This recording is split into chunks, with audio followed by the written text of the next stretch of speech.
Aquí, davant d'un dels temes que està generant més consultes al nostre departament laboral, que és l'aplicació de la reforma laboral, especialment amb l'àmbit de la contractació temporal. En aquest sentit, pensàvem que era oportú fer una xerrada i, com sempre, també agrair la presència del nostre ponent, que és Antonio Benavides, que és exinspector de treball, professor de Dret Laboral de la Universitat Ramon Llull i de la Universitat Oberta de Catalunya. Pensem que és un tema que és important fer l'exposició, però que tan important com l'exposició serà el torn de pregs i preguntes que faríem al final de l'exposició. Així doncs, cedim la paraula al professor Benavides i esperem això, que al final puguem tenir un diàleg ben viu. Pues muy buenas tardes, saludos a todas las personas que asisten a esta sesión telemática, agradecer nuevamente al gremio pues esta confianza en mi persona, estar con todos ustedes. Se me ha planteado hablar del consabido tema, lógicamente, de actividad, que es de la reforma laboral, pero también se me pidió que hiciera una reducción, un análisis reducido del tema de la reforma de pensiones que entró en vigor también el 1 de enero, tema quizás más simpático en términos coloquiales, más amable que el de la reforma, ¿no? Bien, sí.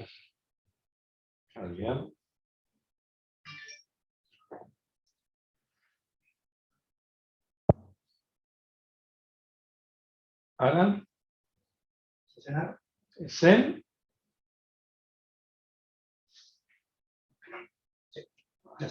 Sí? Va. Sí, pues perfecte. Va.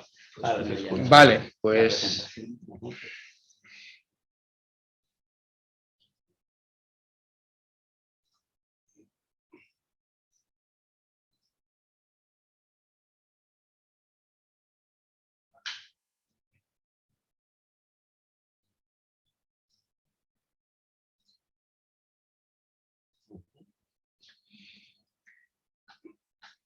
Bueno, pues comenzamos la sesión. En principio vamos a hablar de las pensiones brevemente, luego dedicaremos algo más de tiempo a la reforma. Ya comentábamos en una sesión anterior que había el tema de la reforma de pensiones.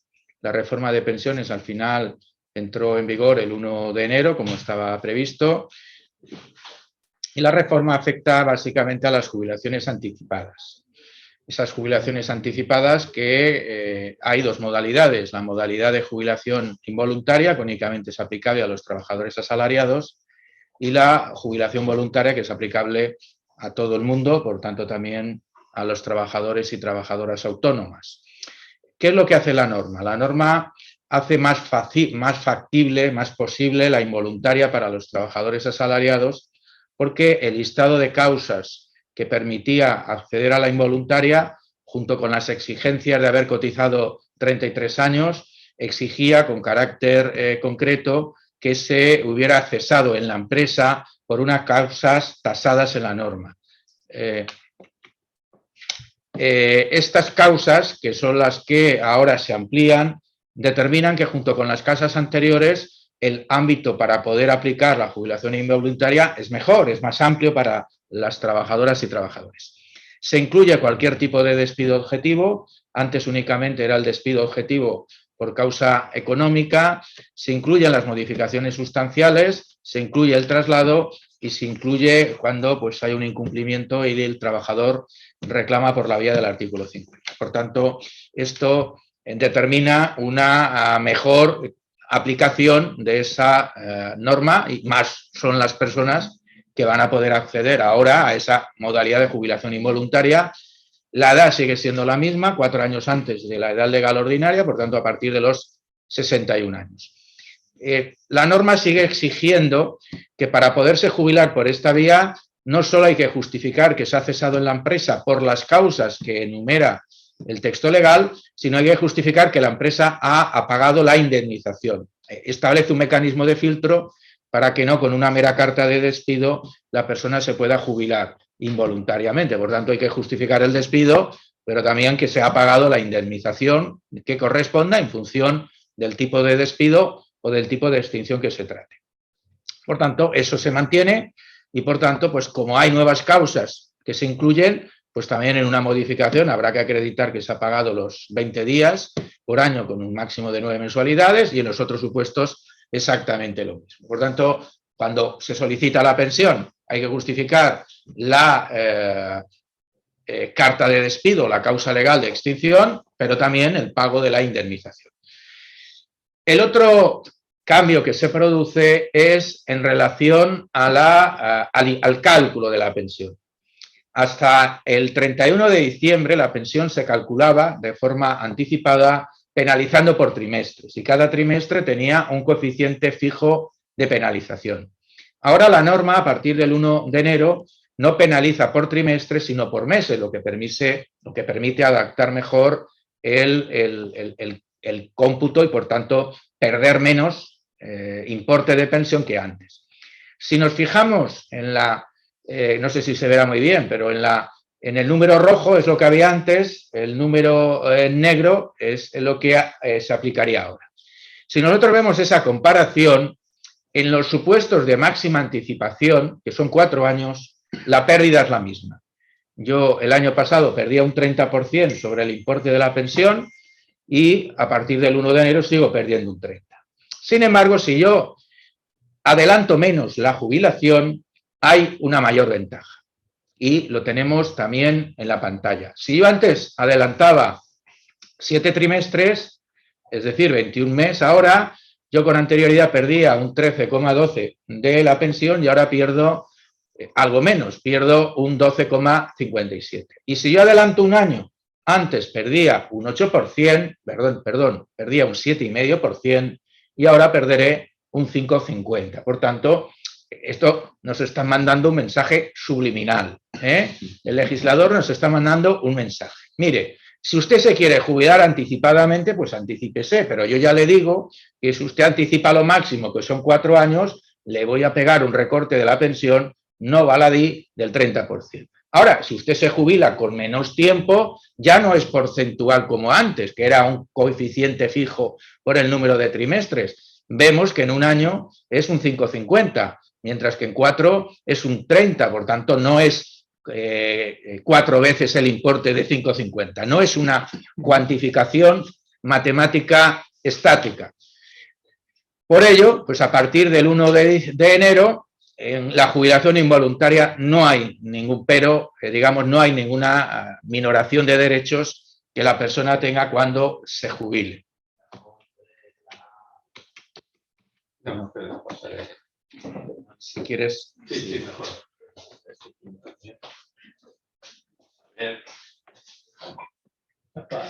Ahí, bien. Las pensiones tienen un tope. Este año el tope máximo de pensión en el 2022 se sitúa en 2.819,18, tal como estableció el Real Decreto publicado ayer en el BOE. Pero cuando una persona está en una jubilación anticipada, el importe máximo que puede percibir nunca puede llegar al máximo. Es decir, desde el año 2013, el cambio normativo vino a establecer que si usted se jubila anticipadamente, por mucho que pudiera tener derecho a la pensión máxima, si usted se jubila anticipadamente, olvídese, nunca va a poder percibir la pensión máxima.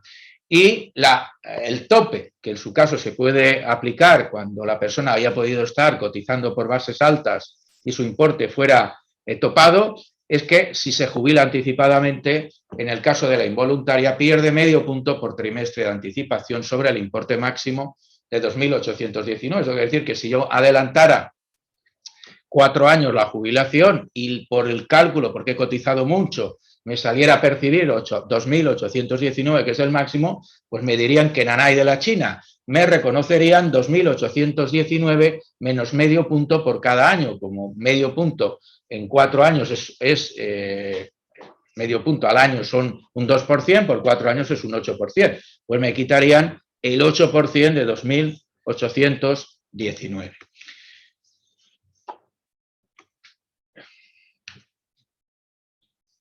En la voluntaria también hay cambios, se sigue manteniendo el mismo esquema, se necesitan 35 años para acceder a la cotización y se necesita pues acreditar esa situación de alta o asimilada que es condición sine qua non en todas las anticipadas. Como hemos dicho, se sigue manteniendo para los trabajadores y trabajadoras autónomas, es decir, para todos los regímenes del sistema. Aquí el cálculo difiere.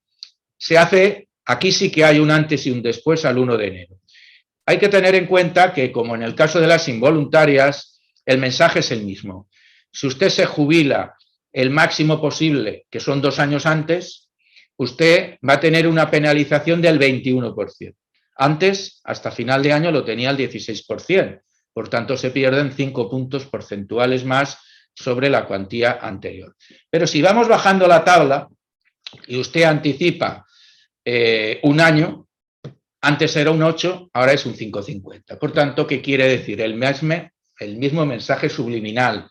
Jubile usted si quiere anticipadamente, pero piense que no es bueno para su economía ampliar la anticipación a lo máximo posible, que son 2 años, porque a partir de ahí usted va a perder menos porcentualmente de lo que era anteriormente en algunos casos.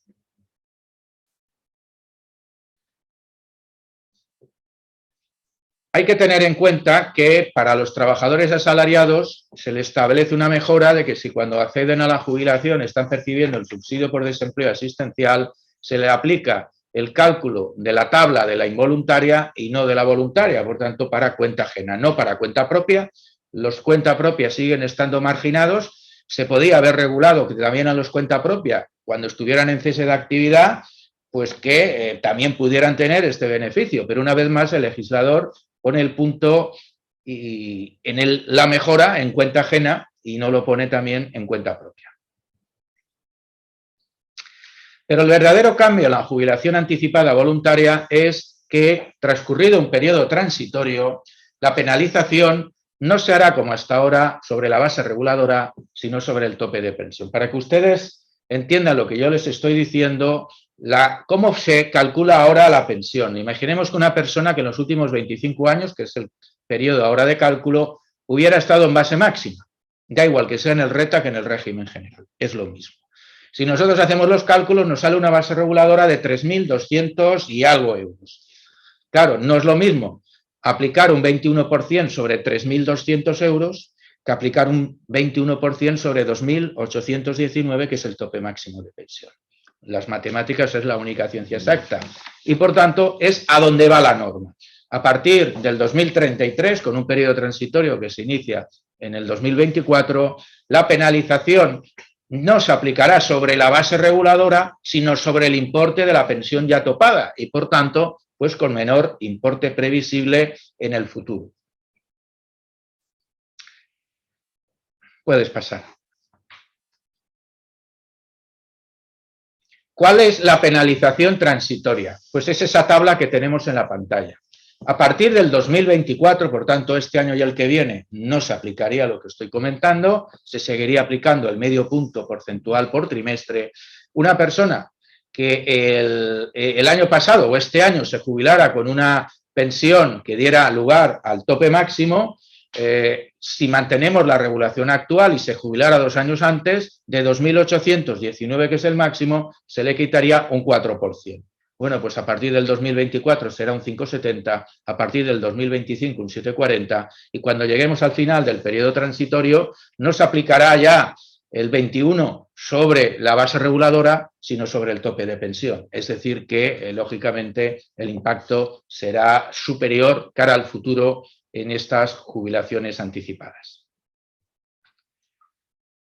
Se deja, y aquí también los trabajadores por cuenta propia quedan un tanto marginados respecto a los de cuenta ajena, porque en el caso de que hubiera habido una baja como trabajador por cuenta ajena antes del 1 de enero del 2022 y no se hubiera vuelto a cotizar al sistema en situación de alta por un tiempo superior a 12 meses, o en una empresa se hubiera formalizado un convenio o un pacto anterior al 1 de enero, aunque la extinción fuera posterior, en estos casos no se aplicará la norma que acabamos de comentar, se seguirá regulando la jubilación voluntaria por la normativa anterior. Es un blindaje jurídico para aquellas personas asalariadas que tengan esos condicionantes. Cuando quieras. Dejamos la jubilación anticipada y nos vamos a otro mensaje subliminal de la ley, y es incentivar que nos jubilemos más tarde, que demoremos la jubilación. Y se mejora el importe económico que se percibe cuando la persona, cuando se puede jubilar, cuando tiene la edad, sigue en situación de activo y esa situación de activo le supone una mejora. Hasta ahora, esa mejora era un porcentaje adicional sobre el porcentaje a percibir, que uno, aunque haya cotizado 50 años y se jubila a la edad, sigue siendo el 100%, no hay más que el 100%. Pero si retrasa la edad, cada año de retraso de la edad le da un porcentaje adicional y podemos superar el 100, podemos llegar al 102, al 108, al 120, dependiendo de las ganas y la salud para seguir trabajando y cotizando. Bien, hasta ahora esto, tira para atrás, era un porcentaje, ahora se unifica siempre que se utilice este mecanismo un 4%, pero nos dan otra alternativa. Pasa la pantalla.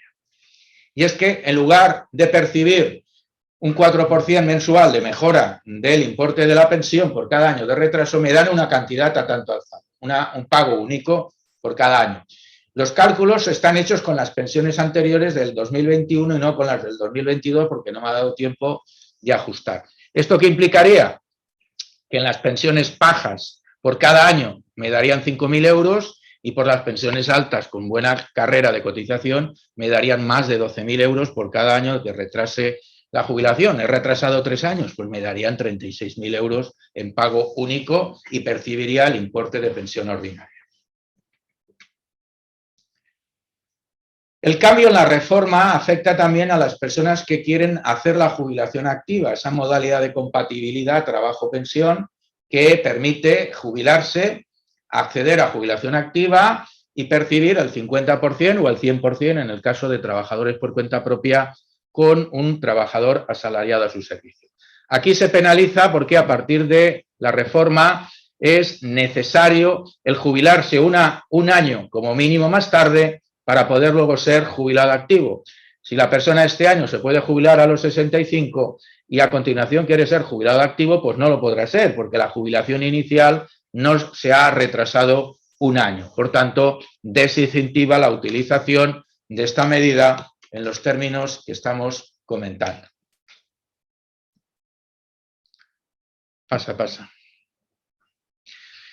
Luego hay una penalización también si hemos percibido el complemento de demora que hemos comentado anteriormente, resulta incompatible con la situación de jubilación activa. Por tanto, todos son pegas. Está claro que la ley lo que busca es desincentivar el que las personas sean jubilados activos. Pasa. Vale. Bueno, y pasamos al tema de la reforma laboral.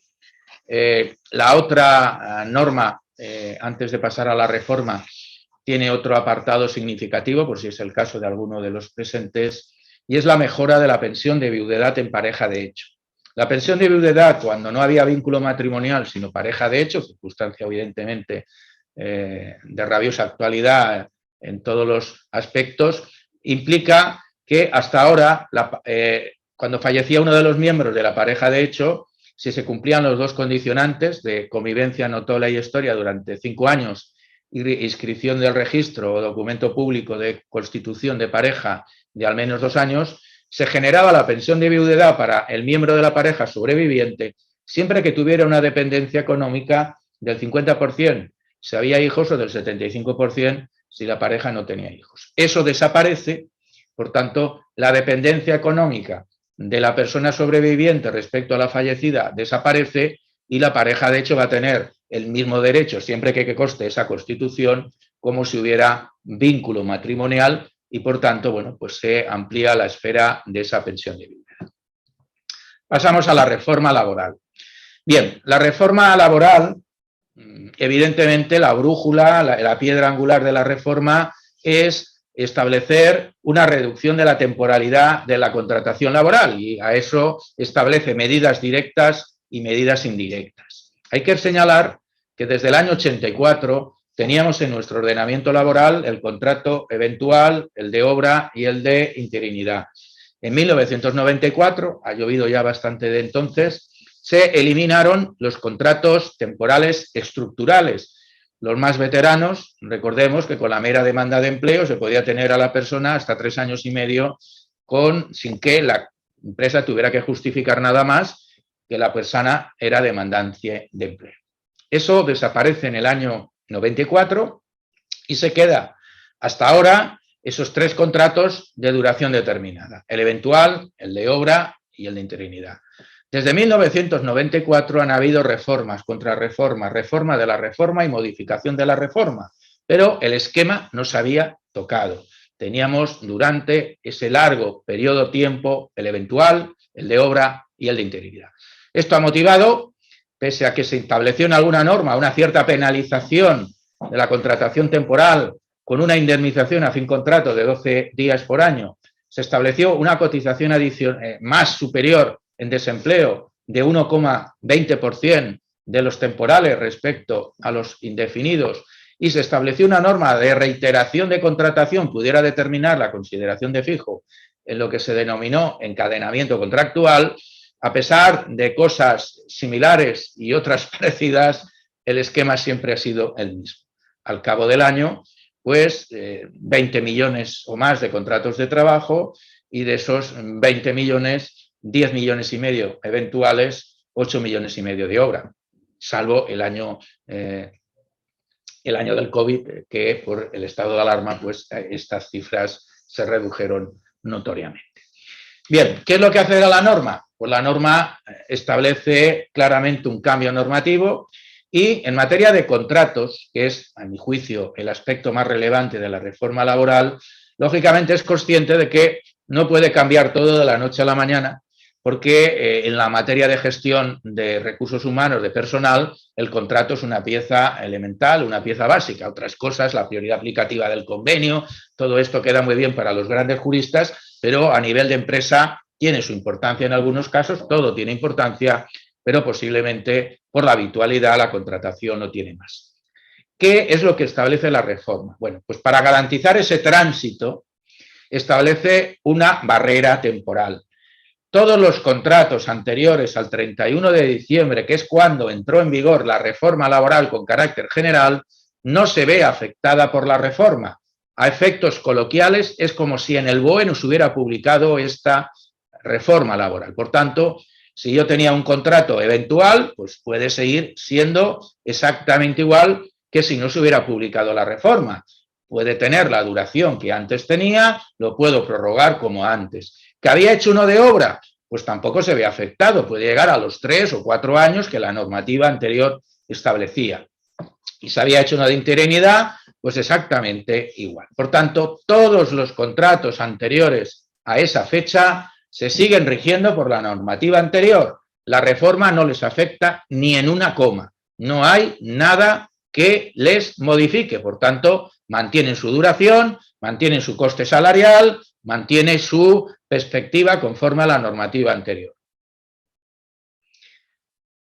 En materia de contratación, los contratos formativos y los de duración determinada, que son los más utilizados, sobre todo los segundos, se da también un periodo temporal de 3 meses hasta el 30 de marzo para que podamos seguir utilizando los mismos, no tengamos que utilizar los nuevos modelos de contratos.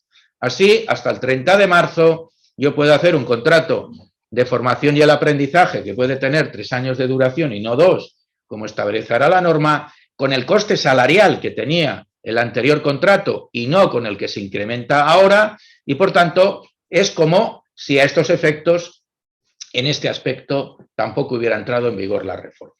Lo mismo puede hacer en uno en prácticas, se regiría por la normativa anterior y no por la nueva norma. ¿Qué pasa con los de duración determinada? Hasta el 30 de marzo puede hacer los eventuales, puede hacer los de obra y puede hacer los de interinidad. Pero en los 2 primeros, en los eventuales y en los de obra, hay una duración tasada por el Real Decreto Ley en 6 meses. Y por tanto, el eventual no puede tener una duración superior a los 6 meses, aunque el convenio colectivo posibilite que llegue a 12.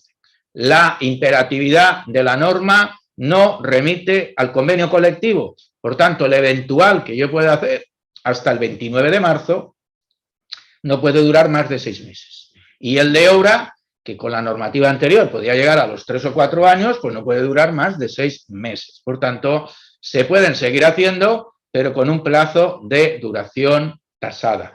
El de interinidad no tiene plazo límite. Si yo mañana hago un contrato de interinidad porque una persona pasa a estar en IT por la pandemia y se complica la cosa y está año y medio de IT, pues ese contrato será válido durante el año y medio. No hay ninguna limitación temporal. A partir del 30 de marzo, los contratos formativos cambian y el que era denominado formación y el aprendizaje pasa a denominarse formación en alternancia. Y el que se denominaba de prácticas ahora pasa a denominarse de práctica profesional. No es un mero y único cambio terminológico, no es un mero cambio de nombre. Si solo fuera eso, pues bueno, no tendría demasiada relevancia. Pero cambian circunstancias de las condiciones importantes. Vale, venga, adeu. El objeto es el mismo, proceso formativo, trabajo, aquí no hay cambios. Se modifica una limitación general que había en la edad, en el estatuto se marcaba 25 años, si bien a través del sistema de garantía juvenil se podía llegar a los 30, ese límite desaparece. Pero desaparece no para todos, para aquellos supuestos más habituales en que se utiliza el contrato de formación, como es en los certificados de profesionalidad o en la formación de cualquier profesión o oficio, aquí sí que se aplicará el límite de 30 años, salvo que la persona sea discapacitada o sea una persona en situación de exclusión social. Hay cambios en la duración y cambios en el salario. En cuanto a la duración, el periodo mínimo, que era un año, se reduce notoriamente a un contrato de 3 meses y el periodo máximo, que era 3 años, queda reducido a 2 y permite una ejecución alterna del contrato. ¿Esto qué quiere decir? Que yo puedo hacer un contrato de formación de un año, hacer en un periodo unos meses, causar baja, volver a dar alta, el año que viene seguir y no sobrepasar el año de trabajo efectivo. Por tanto, una ejecución no necesariamente continuada, sino que puede ser alterna a conjugar con la formación que está recibiendo. Para las empresas, tira para atrás. Para las empresas hay un mayor coste salarial, porque en el contrato de formación anterior se remitía al convenio y en su defecto, si el convenio no había regulado una determinada cuantía para esta contratación, se aplicaba el salario mínimo. Ahora ya no se aplica el salario mínimo si el convenio no lo regula. El primer año se aplica el 60% del salario que tiene ese puesto de trabajo en el convenio y el segundo año un 75%. Es decir, se aplica en el de formación lo que hasta ahora se aplicaba en el de prácticas. Exactamente lo mismo. Y en cualquier caso, pues como es lógico, no puede ser la cuantía salarial resultante inferior al salario mínimo proporcional a la jornada que se realiza. Se elimina una prohibición. Hasta ahora los contratos de formación no podían ser a tiempo parcial. A partir del 30 de marzo los contratos de formación pueden ser a tiempo parcial también. Por tanto, la empresa, en lugar de contratar toda la jornada, pues puede contratar el porcentaje que quiera. Y se sigue manteniendo el límite máximo de jornada. El primer año el 65% de la jornada habitual de la actividad y el segundo año el 85%. Se siguen manteniendo determinadas prohibiciones en cuanto a no poder hacer horas extraordinarias, no poder hacer horas complementarias, no trabajar en periodo nocturno y no poder trabajar a periodo a turnos. Pasa. Y hasta ahora, y hasta finales de marzo, el contrato de formación tenía una gran ventaja en seguridad social y es que no guardaba relación el salario con la cotización. La cotización era una cuota fija que venía establecida. A partir de finales de marzo se establece una nueva modalidad de cotización que afectará tanto a los nuevos contratos como a los que estén vigentes de formación y el aprendizaje. El nuevo sistema consiste en calcular la base como en el resto de contratos en función del salario abonado. Si ese salario no implica una base superior a la mínima, en estos momentos 1.125,90, seguirá siendo una cuota fija, como hasta ahora. Pero si el salario determina una base superior, por el exceso habrá que cotizar una cotización adicional que todavía no se sabe cómo se va a producir.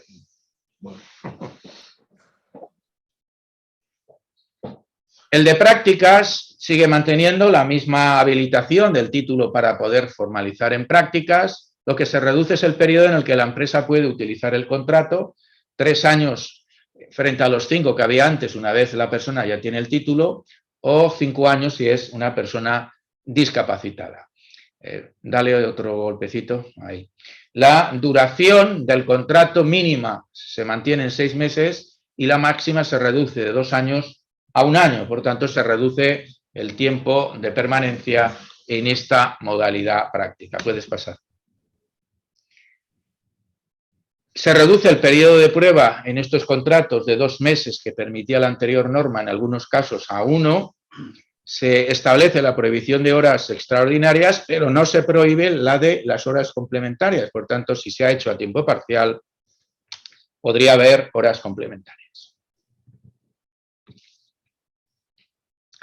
La retribución tiene también un incremento. ¿Por qué?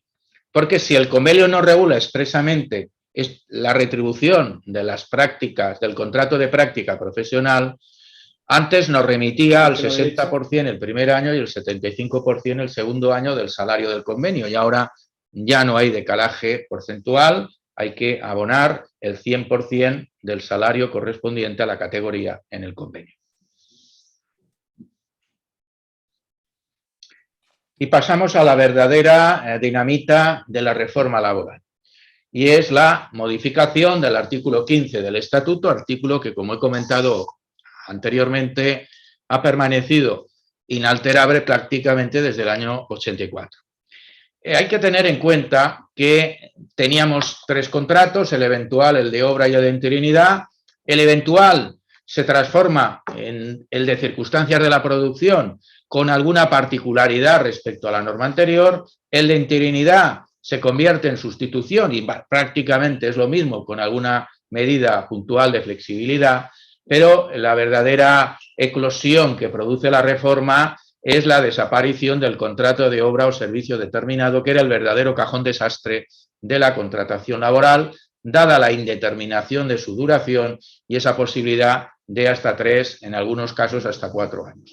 Esto implica pues, que a partir del 30 de marzo esta modalidad contractual no se puede utilizar, lo que quiere decir que claramente con la modificación de la figura del fijo discontinuo, esos 8,5 millones de promedio de contratos de obra que cada año se formalizaban en España, pues van a tener que buscar otra modalidad y no queda en el artículo 15 más que la cera que arde. Y la cera que arde es el de circunstancias de la producción de forma temporal o irnos a la figura que ahora se amplía y que quiere la norma indirectamente que formalicemos, que es el fijo discontinuo. Con claridad, la norma lo que busca es que buena parte de esos 8,5 millones de contratos de obra se canalicen a partir de ahora a través de la figura del fijo discontinuo.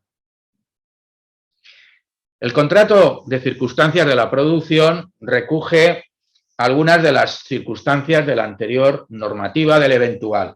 El anterior eventual se podía hacer cuando la empresa tenía circunstancias de producción, acumulación de tareas o exceso de pedidos. Ahora eso se incluye en lo que la norma llama causas coyunturales imprevisibles, ocasionales e imprevisibles, pero crea otro tipo de circunstancias de la producción en un periodo no superior a 90 días no consecutivos al cabo de cada año, cuando las causas sean ocasionales, pero en lugar de ser imprevisibles, sean previsibles para la empresa. Puedes pasar.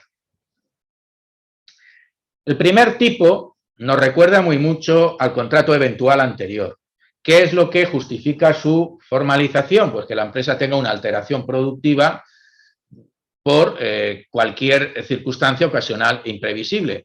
Puede tener un exceso de pedidos, se le puede estropear una máquina y tener que contratar más, o ha cambiado la máquina y necesita más personal. Es decir, hay una alteración productiva y con la plantilla que tiene la empresa, pues no puede hacer frente a ese trabajo que tiene con mayor intensidad. Se le permite contratar por circunstancias de la producción. Por tanto, el parámetro es equivalente al que antes tenía el contrato eventual. ¿Cuál es el problema de futuro? Que el término ocasional deje de ser ocasional y que, como venían interpretando los tribunales, oiga, puede ser que usted tenga un año un exceso de pedidos, vale, es ocasional, vale, coyuntural. Al segundo año será discutible, pero oiga, si usted al tercer año sigue teniendo la misma necesidad productiva, es que esto no es ocasional, esto es coyuntural y por tanto está fuera del contrato eventual. Esta es la pega que este contrato seguirá teniendo si la empresa reiteradamente utiliza para unos mismos incrementos productivos y el término ocasional desaparece y se convierte en reiterativo. Este es el contrato, además, que por expresa mención legal hay que utilizar cuando la oscilación productiva se produce por vacaciones. Si yo tengo personal en vacaciones, dejan de trabajar, me produce una circunstancia de producción y, por tanto, para suplir a esas personas, yo puedo contratar legalmente bajo esta modalidad de circunstancias de la producción. Este contrato tiene una duración, dale porque falta salir. Más, ahí. El contrato de circunstancias de la producción en esta primera modalidad tiene la misma duración del eventual, 6 meses y ampliable por 12 por convenio sectorial.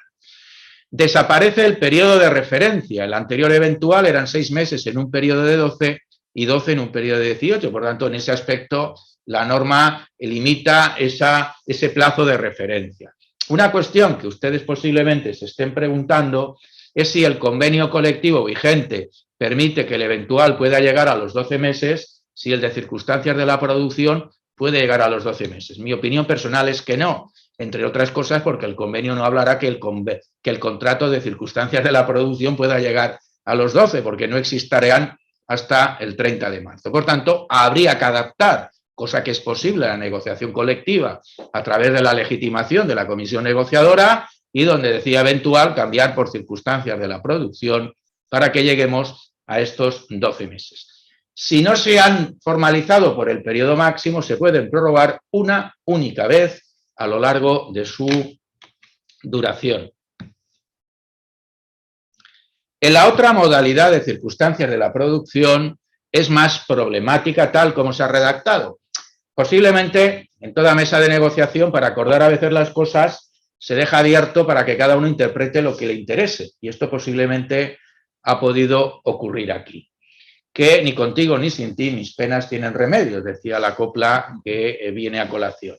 Hay que tener en cuenta que lo que dice ahora la norma es que en situaciones productivas ocasionales, coma, y digo coma porque en derecho una coma, a veces un punto, una i, altera el sentido de la interpretación, previsibles y que tengan una duración reducida y delimitada que se centra en 90 días no consecutivos al año, esa oscilación productiva puede ser formalizada con contratos de este tipo. Esto podríamos entender que se está pensando pues, en periodos puntas de producción anuales que son previsibles, que no son imprevisibles, porque si son imprevisibles nos vamos a la modalidad anterior y que la empresa pudiera incluso prever y poder contratar durante un máximo de 90 días no consecutivos a las personas que precisen.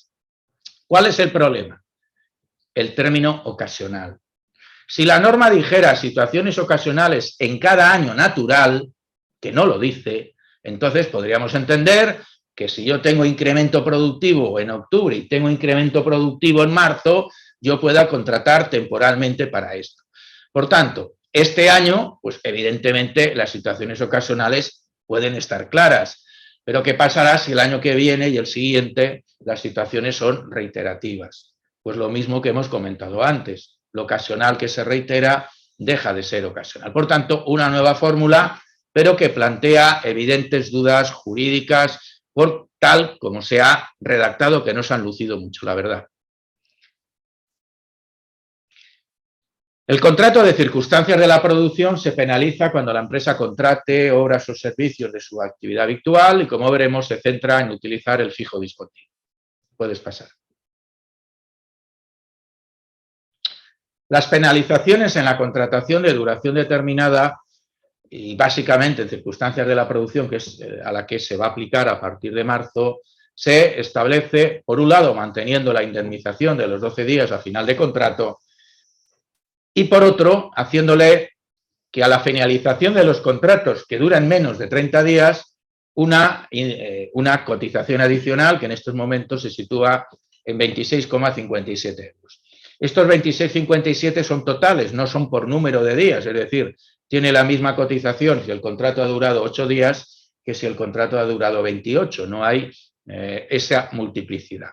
En algunos sistemas especiales esto no se aplicaría, pero vamos, en artes gráficas no tiene esa excepción y, por tanto, ¿esto qué penaliza? Bueno, si hay contratos de poca duración y que la empresa reitera, por cada fin contrato habrá que cotizar 26,57 euros a la Seguridad Social. Se hace más factible que los contratos reiterativos con la misma persona puedan llevar a lo que se denomina encadenamiento y, por tanto, el reconocimiento de la condición de fijo. El esquema sigue siendo el mismo, 2 o más contratos a nivel de empresa, a nivel de grupo de empresas o a través de TT. Pero se acorta el plazo. El plazo antes, en 30 meses, tenían que superar los 2 contratos los 24 meses de duración.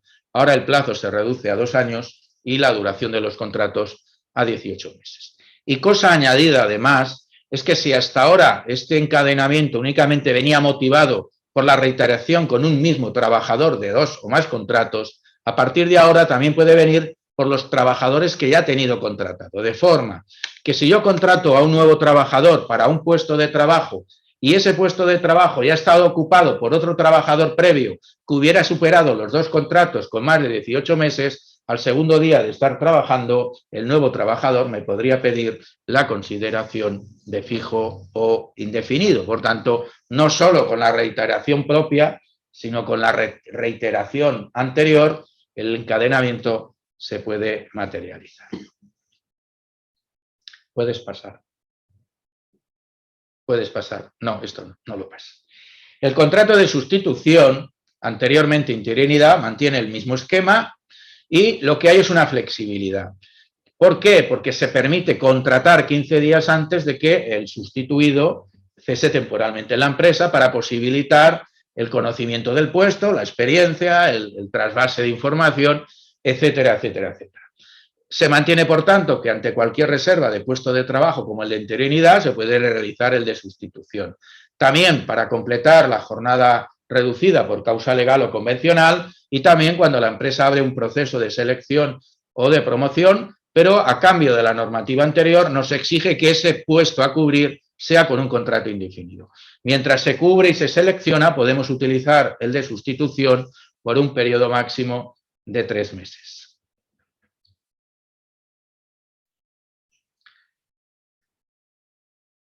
Está claro que uno de los elementos que la reforma utiliza para desincentivar la contratación no solo es la reducción de modalidades, sino poner una espada de Damocles encima de las empresas, incrementando notoriamente la responsabilidad administrativa.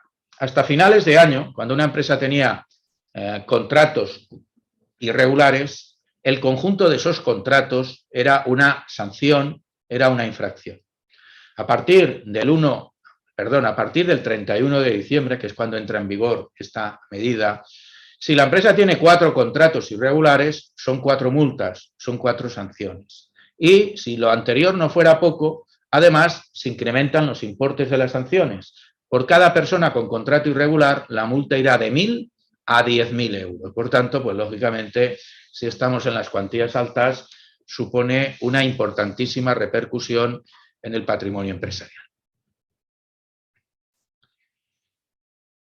El verdadero clave de la reforma es la ampliación del contrato fijo discontinuo. Yo sé que a los empresarios no les gusta la denominación de fijo, ya es una cierta inercia social, aquello que todo vuelva a indefinido fijo, pues crea cierta adversión. Bien, pero la reforma apuesta decididamente porque buena parte de la contratación temporal, que teóricamente ya no se puede realizar porque el contrato de obra no existe, se canalice a través de esta modalidad. Para eso, ensancha como un chicle las posibilidades de hacer el fijo discontinuo. Y junto con el mantenimiento de poder hacer este contrato cuando la actividad de la empresa es estacional o es de temporada, se incluye un tercer supuesto con carácter general. Y es cuando la empresa tiene trabajos intermitentes de periodos de ejecución cierta, como puede ser trabajar los viernes y los sábados, o los lunes o los martes, o todos los viernes o todos los domingos. Trabajos periódicos de ejecución intermitente. Da igual que esos trabajos estén determinados o no, que el trabajador sepa con fecha cierta o no cuándo ha de prestar servicios. Por tanto, en esta tercera posibilidad se amplía notoriamente la utilización de este modelo de contrato. Y, en segundo lugar, se hace pivotar, cuando la empresa tenga una contrata o subcontrata, el que los trabajadores contratados sean por esta modalidad de fijo discontinuos. Hasta la sentencia del Tribunal Supremo de hace un tiempo, todos los contratas y subcontratas iban por el de obra. Luego el Supremo dijo que no, y ahora la norma dice que todos estos o son indefinidos o son fijos discontinuos. No podemos utilizar el de circunstancias de la producción porque expresamente no lo penaliza. Y también lo pueden utilizar las ETTs. Bien, el contrato fijo discontinuo, para poder ser utilizado, hay que tener en cuenta que uno de los supuestos es el de contratas y subcontratas. Aquí se limita el periodo de inactividad a un periodo máximo de 3 meses. De forma que si se sobrepasan esos 3 meses sin actividad, la empresa tiene que tomar la decisión o despedirlo por la vía objetiva o suspender el contrato por la vía de un ERTE, pero no puede estar en periodo de inactividad de una forma ineterna. Puedes pasar.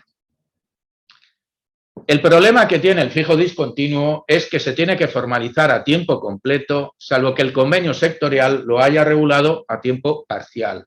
Aquí, si el convenio vigente sí que ha regulado ya el fijo discontinuo a tiempo parcial, se puede seguir utilizando a partir de marzo, porque el contrato se llama igual, aparece regulado en el mismo estatuto y por tanto no hay.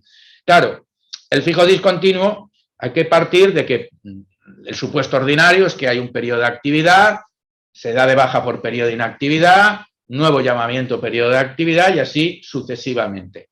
A diferencia del temporal, el fijo discontinuo no tiene penalización de 12 días a la finalización del periodo de actividad y, por tanto, desde el punto de vista económico, si nosotros hiciéramos cuentas entre lo que me costaba antes un temporal 3 años con un contrato de obra o con un contrato eventual reiterativo, pues las diferencias económicas entre lo que dejo de pagar por los 12 días a finalizar el contrato y por el porcentaje inferior en un punto 20 en la cotización por desempleo, pues al final, si utilizo el fijo discontinuo y al final tengo que extinguirlo porque no tengo trabajo, pues la diferencia entre los 20 días de indemnización del objetivo y los 12 días que no habré pagado a la finalización de los temporales, más el importe de la cotización más reducida, nos sitúa en un coste económico algo superior en el fijo, pero en 3 años, en mi juicio, una cantidad irrelevante.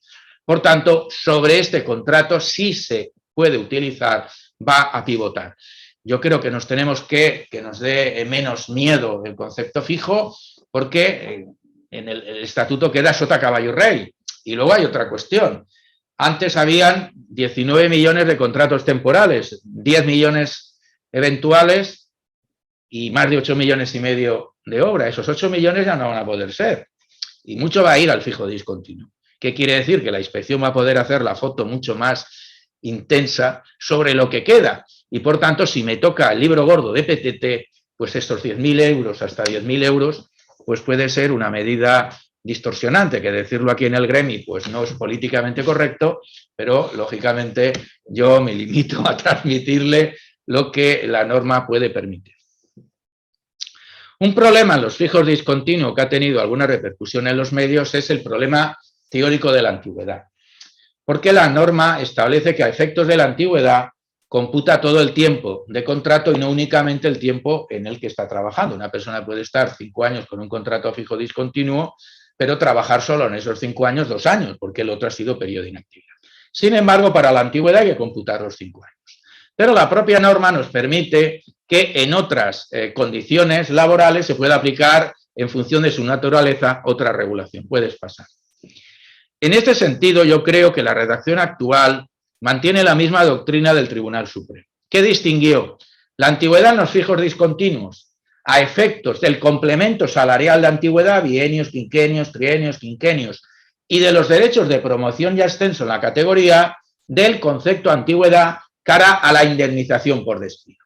Por tanto, según el planteamiento del Supremo, una persona con un contrato fijo discontinuo a los 5 años, el convenio dice que hay que pagar quinquenios, aunque solo haya trabajado realmente 2, hay que pagar quinquenios. Y si el convenio dice que a los 5 años se tiene que subir de categoría o de grupo, pues aunque solo haya trabajado 2 años en los 5, hay que subir de categoría o de grupo. Ahora bien, si esa persona se despide, no son 5 años de contrato, el Supremo interpretó que eran únicamente el tiempo de servicios, porque el estatuto no habla de antigüedad en los despidos, sino tiempo de prestación de servicios de la empresa. Por tanto, en el mismo ejemplo, a efectos del despido, serían 2 años y no serían 5. En materia de subcontratación de obras y servicios, se garantiza a la empresa, a los trabajadores y trabajadoras de las empresas contratistas aplicar el convenio sectorial.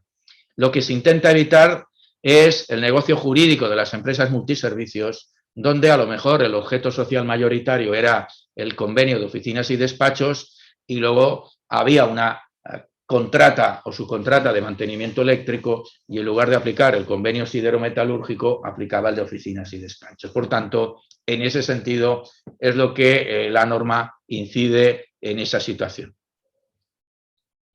En materia de ERTEs relacionados con la pandemia, la reforma no entra, por tanto hay que seguir con la normativa COVID, puedes pasar.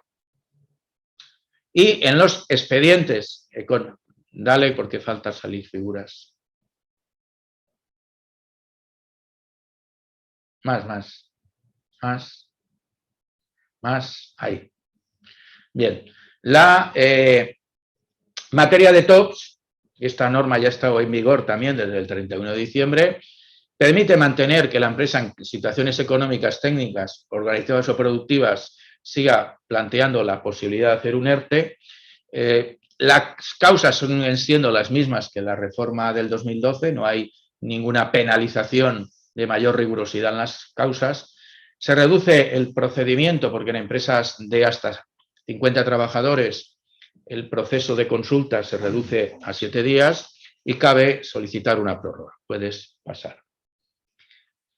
Estos ERTEs pueden tener una exoneración vinculada a dar formación a las personas y obligándose a mantener el empleo durante los 6 meses siguientes a la terminación del ERTE. Puedes pasar. Los de fuerza mayor también se modifican. Se incluye el concepto de limitación e impedimento que se ha regulado para la pandemia, pasa, y también se reconocen unas exoneraciones cuando se apliquen esos ERTEs de fuerza mayor vinculadas también a formación. Puedes pasar. Pasa. Se crea un nuevo mecanismo, denominado mecanismo RED, que se podrá utilizar cuando el Consejo de Ministros, ante una circunstancia macroeconómica cíclica o ante una afectación en un sector, posibilite que las empresas puedan utilizarlo. Es un mecanismo similar al ERTE, con unas diferencias de tramitación, pero similar al ERTE. Puedes pasar.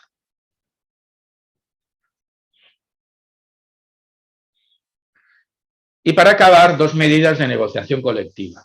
La primera es que se elimina, la reforma del 2012 había permitido que los convenios de empresa pudieran establecer condiciones salariales y condiciones laborales, en algún caso, inferiores al del convenio sectorial y a partir de la entrada en vigor de la norma se elimina la materia salarial. Por tanto, los convenios de empresa, como mínimo, tienen que respetar el importe salarial del convenio sectorial de aplicación.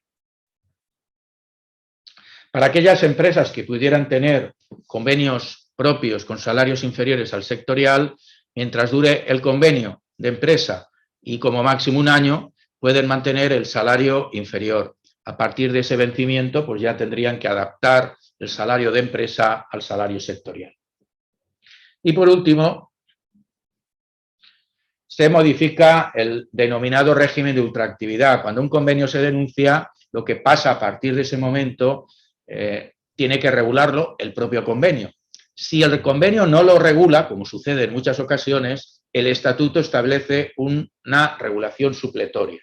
Esa regulación supletoria, con la reforma del 2012, era que al año perdía vigencia y, por tanto, si había convenio de ámbito superior, se iba al convenio de ámbito superior y, si no, a las lagunas de Ruidera, y la reforma vuelve a establecer la normativa anterior y, por tanto, si el convenio regula que, finalizada su duración, pues hay que aplicar esto o esto, pues aplicará lo que diga el convenio. Y si el convenio no dice nada, pues ese convenio se seguirá aplicando hasta que haya uno nuevo, que es lo que ahora enumera el estatuto. Y por mi parte, pues nada más, y espero que haya podido clarificar algunos de los temas planteados. Bueno, com podeu veure, és una matèria, no?, força feixuga. Llavors, el que faríem, o sigui, això ho tindreu gravat, podeu estudiar per exercicis complementàries a banda, però ara queda obert el torn de paraules per aclarir aquells dubtes o aquelles consultes que hi vulgueu fer. Consultes? Aviam. ¿Tenim alguna pregunta? No sé. Hola, buenas tardes. Soy Noraida desde Santander. Gracias por la invitación y la explicación. Sí, no sé si me oyen bien. ¿Sí, me oyen bien? Sí. Vale, de acuerdo. La pregunta es la siguiente. Creo haber entendido, pero requeriría la ratificación, que si nuestro convenio colectivo no nos deja... nuestro convenio colectivo... ¿Sí, me oyen? Hola. No s'hi sent. No sé si algú voleu fer alguna pregunta. Sí. Quería preguntar si el convenio colectivo de artes gráficas permite prorrogar hasta 12 meses. ¿Li has donat la veu? No, no sé si se me oye. Noraida, no se te oye. Nada, no hay problema. ¿Ahora? Lo he puesto por el chat. Noraida tiene apagado el micro. El micro. Ahora, si tengo un trabajador que va a coger, a ver, si tengo una pregunta, si tengo un trabajador que va a coger el permiso de paternidad, si el nacimiento fuera en febrero tendría que ser el contrato de interinidad, pero si el nacimiento sucede en abril debería ser el contrato de sustitución. Sí, evidentemente, a partir del 30 de marzo el contrato de interinidad no existe. El problema de sustitución, desde el punto de vista laboral, es el mismo que el de interinidad. El problema es que el Gobierno, el Ministerio de Seguridad Social, no ha clarificado si va a haber bonificación o no, que es, me imagino, el problema que plantearíamos, porque la norma no habla de contrato de sustitución, habla de contrato de interinidad y expresamente la reforma deroga la disposición adicional 21ª del Estatuto, que en el supuesto de excedencia por cuidado de hijos se reconocía la bonificación en interinidad. Por tanto, ya veremos de aquí a marzo si el Gobierno regula las bonificaciones del contrato de sustitución. Lo lógico es que lo regule y mantenga lo mismo, pero de momento pues estamos con el ay, que viene despacio. ¿Alguna pregunta más? Bueno.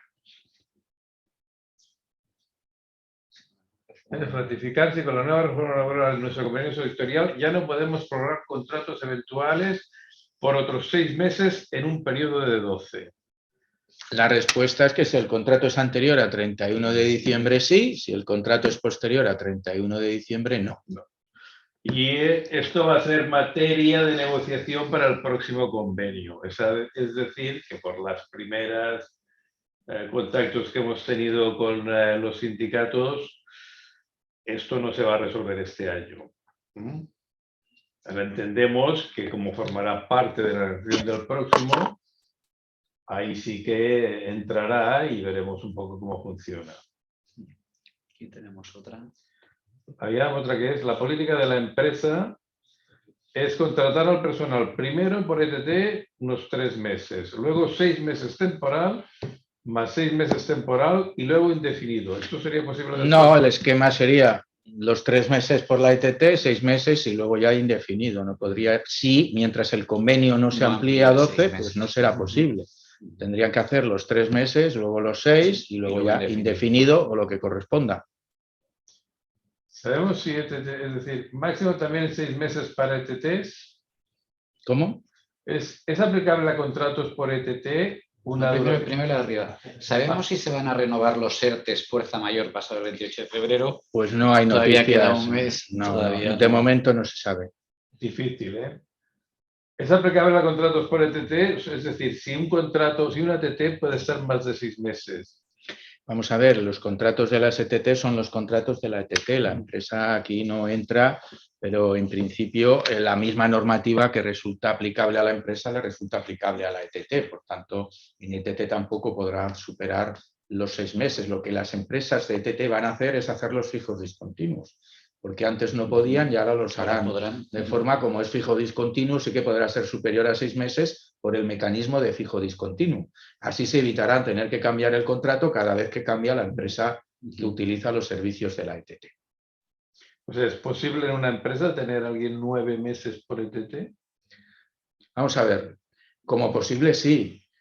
Los no hay supuestos una- de recurrir a una ETT son los mismos Claro. supuestos de contratar Sí, directamente. Si el contrato temporal es irregular, el contrato con ETT también puede serlo. Y la multa, yo no lo he comentado porque hay que leer la letra grande y no la letra pequeña, pero la multa por tener un contrato con una ETT que no corresponde son los mismos 10.000 euros como máximo que tenerlo directamente. Es que creo que va por aquí la pregunta, ¿no? Se puede tener con una ETT. El tipo de contrato debe ser el mismo. Pero Para aquí ETT, para ETT. no juega los meses, aquí ¿No? juega la causa, ¿no? La empresa de ETT puede tener un trabajador contratado ahora con la nueva modalidad fijo discontinuo. Ajá. Por tanto, la empresa, si hay causa, puede contratar con la ETT y tenerlo 12 meses, no hay problema. Eso podría tenerlo 12 meses, ¿vale? Siempre que haya causa. Siempre que haya causa. Siempre que haya causa. Bueno, pues el tema ya será causado. Ujú. Además, a ver, en los contratos fijos discontinuos hay que especificar los periodos discontinuos al formalizar el contrato. No, porque como la norma dice ahora, puede ser a fecha determinada o indeterminada. Puede el convenio sectorial, si quiere, establecer un periodo mínimo de trabajo, pero eso ya depende de la negociación. Por norma, no. Por norma, no es necesario especificar el periodo de actividad o el periodo de inactividad. ¿Más preguntas? He entendido que era posible contratar 3 meses por ETT, 6 meses temporal y por último indefinido, ¿correcto? Es correcto si hay causa para ello. Si no hay causa para ello, pues desde el punto de vista temporal y formal se cumple, pero si no hay causa para contratar por ETT y no hay causa para contratar por circunstancias de la producción, pues el contrato pues, sería irregular. Pero desde el punto de vista temporal sería posible. Bueno, pues ahí estamos. Por tanto, sería posible y a ver qué pasa. ¿Los fijos discontinuos que actualmente están en jornada parcial se verán afectados? Lo de tiempo parcial no ha cambiado. La posibilidad de hacer fijos discontinuos a tiempo parcial cuando lo permitía el convenio no es nuevo, ya estaba en la anterior normativa. Por tanto, si están fuera de juego, seguirán estar fuera de juego, y si están en tiempo y forma dentro del campo, pues estarán en tiempo y forma dentro del campo. Aquí no ha habido ningún cambio en la reforma. Perfecto. ¿Más preguntas? ¿Qué vigencia tiene un contrato fijo discontinuo? Fijo, pues ninguna. Tiene es indefinido hasta que se extinga. ¿Es posible negociar contratos de 8 horas, pasarlos a 6 horas? Si hay acuerdo con la persona, Es una innovación es una contractual. conversión y una transformación que no es imperativa para la persona, pero si lo acepta, sí. Ha comentado que la indemnización de los fijos discontinuos eran 20 días y no 33. No, yo no he dicho eso. Yo he dicho que a la hora de hacer números para ver si económicamente contratar un fijo discontinuo me puede superar o no, he dicho que como el contrato al final habría que extinguirlo, si utilizamos la vía del despido objetivo, como en cualquier otro supuesto, serán 20 días, y si el despido es declarado improcedente cuando utilicemos la vía del objetivo, serán 33. No hay ningún cambio respecto a otra modalidad contractual. ¿Más preguntas? En relación a la jubilación anticipada voluntaria, ¿existe alguna mención o letra pequeña en relación a la figura del relevista o sigue igual su tratamiento para contratarle a tiempo completo?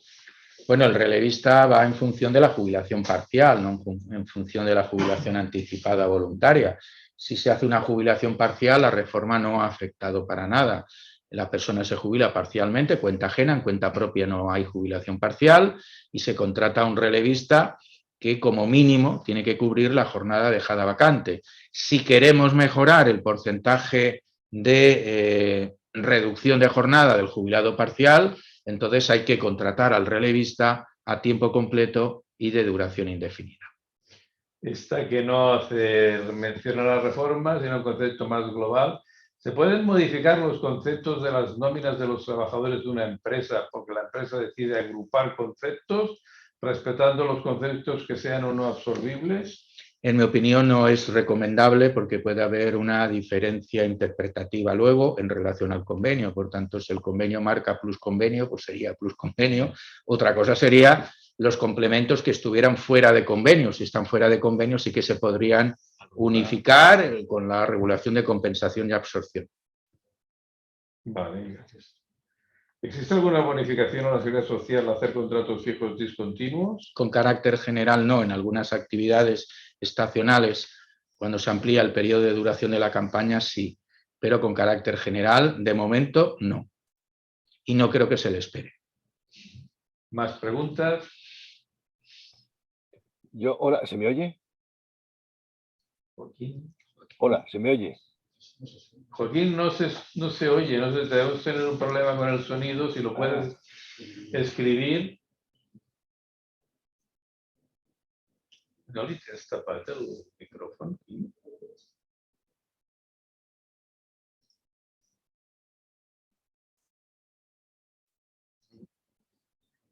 No. Bueno, tendréis que hacer las consultas por escrito, parece que el sonido no... Yo sí que lo Sí, oigo, sí, o sea, que nosotros, yo sí que lo oigo, pero nosotros no te oímos a ti, por tanto no sabemos qué preguntar. Ah, no se oye ahora. Bueno, ¿tenéis alguna consulta? Es que me quedé chismeando. Sí, tendría que hacerlo por escrito. Vale. Pues nos parece que... Bueno, si no tenéis más preguntas, entonces emplazaros a futuras jornadas. Como os he dicho, haremos otras sesiones a medida que vaya avanzando la normativa y a medida que también se vayan pronunciando tanto la inspección como los tribunales, pues iremos viendo un poco cómo funciona y os emplazamos a futuras reuniones. Agradecer nuevamente al profesor su asistencia y a vosotros recordaros que estarà disponible, estarà colgada en la web del gremi. Demà ho enviarem. Agraïts per la vostra presència i molt bona tarda. Pues moltes gràcies. Adéu. Bona tarda. Adéu. Bona tarda. Vale. Bueno, pues me marcho. Sí, vale. Tengo que ver a ver si